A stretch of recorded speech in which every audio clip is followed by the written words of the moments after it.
Yeah, hello everybody. It's Thursday the 1st of October 2009. It's late on in the evening and I just want to mention a few things if I could. First thing is it's China's 60th birthday today. And you might say, well, what the hell has that got to do with, what normally is discussed on these snips about the economic crisis that's befallen the Western world and in general about specifically our little country, Ireland. Well, there's an analogy that can be drawn, a small analogy, and it's quite interesting. In 1966, China was at that stage 17 years old, and they started a thing called the Cultural Revolution. And in the middle of that Cultural Revolution, seemingly, or so we're told anyway, Mao Zedong's wife and three other henchmen of hers made up a crowd called the Gang of Four, and seemingly they attempted a putsch or a coup internally in China.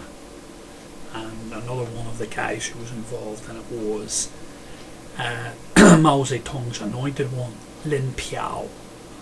But anyway, what's interesting about all this is it doesn't directly impinge on us, but we have our own Gang of Four at the moment. They're all well and healthy, getting large and fat from the state, just as we speak. One of them in particular getting fatter by the day. But anyway, I'm going to put it up and we'll have a short narration. We'll see where we go from there. Yeah, I just wanted to say this is our Gang of Four. This is Ireland's Gang of Four. You can see Bertie Ahern, he's the one sitting down. You can see Brian Cowan beside him. They were responsible for running the country. Captain Ahern was in charge of our ship, and First Officer Cowan, he was in charge of the navigation when they crashed it into the economic iceberg. And down below him we have the financial regulator Patrick Neary, and beside him the central bank governor John Hurley. And Neary's the only one of these men that's out of the picture. They bought him off and paid him a big gratuity. I think it was something around about €250,000, a lump sum payment, and now he gets about £2,500 a week, I think. The man beside him, Hurley, he's about to retire, and he's going to get the same. He's going to get a big golden handshake, and he'll get another two or £3,000 a week as a pension. And of course, the two Muppets up above them. Ahern is still in the doll, peddling his nonsense, mumbling and bumbling. And beside him is Cowan, who is now the Taoiseach, and is telling everybody on the sinking ship, don't worry everybody, we're under it, everything's under control, don't be worrying. And I've put figures down below them, and the figures really represent their responsibility in the whole affair. You can see I've given to Ahern 95%. He should have got 100%, but really the 5% goes to the fact that he's a total muppet, and I don't think he knows. I think he has to get help putting on his socks in the morning. The same man. Cowan, I give him 85% because I'd say he was seriously intimidated by Ahern, and I'd say if he did, he knew that if he put his head above the parapet it'd be chopped off, and your man would fire him out of the cabinet if he did rock the boat and say too much. But none of them have any integrity, so none of it surprises me. But the two boys below them, they're just appointees. They're just functionaries with they're supposed to be called public servants, but they're just swilling like your men above at the public trough, and they just kept their heads down and said nothing. And the only reason I give Hurley more than I did this fella Neary is because Hurley to me comes across like a man who knows exactly what's going on and exactly what side of his bread's buttered on, whereas Neary came across like a total muppet, like a court fool. That's what he came across to me like when they interviewed him, when they got rid of him. He was signing off by having 5-second and 10-second conversations with the chairman of banks. He was signing off on their accounts.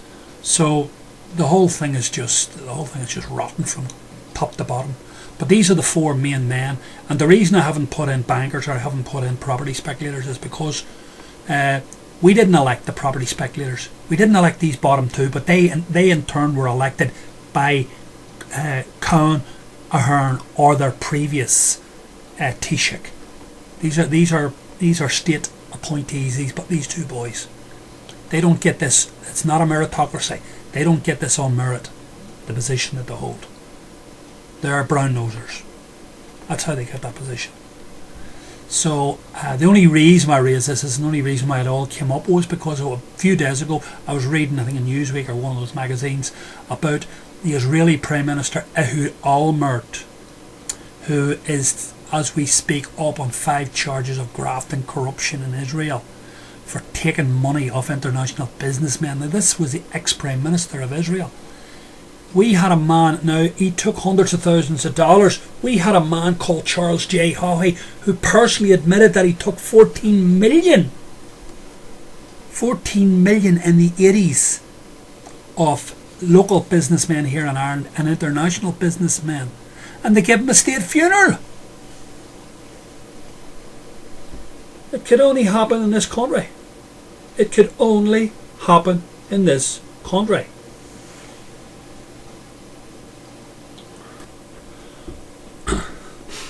And then when you think there's nothing more to laugh at and it couldn't get worse, you go and you read in the newspapers today. Just listen to this, okay? Now maybe this is me. Is it me, or am I think I must be on something. I think it must be something in that cup of tea. I think my wife's putting bromide or something into it. Definitely. Listen to this. Garda Síochána go to search Anglo-Irish Bank. Who owns Anglo-Irish Bank? The Martians? No, I don't think so. Okay?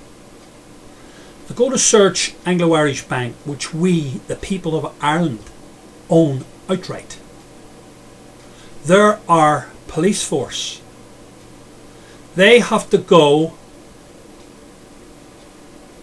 to a judge or a justice of the peace and get signed off on a search warrant. And then when listen to this, when they're doing the search, in a statement tonight, this is from the Irish Times, I'll put the little link up and you can have a look at it yourself. It's unbelievable. This is truly unbelievable. In a statement tonight, Anglo-Irish insisted computer files which were not handed over cannot be legally used by the Director of Corporate Enforcement, Paul Appleby. A spokeswoman stressed the state-run bank was working in agreement with Mr. Appleby's office, but said the Companies Act prevented access to legally privileged material.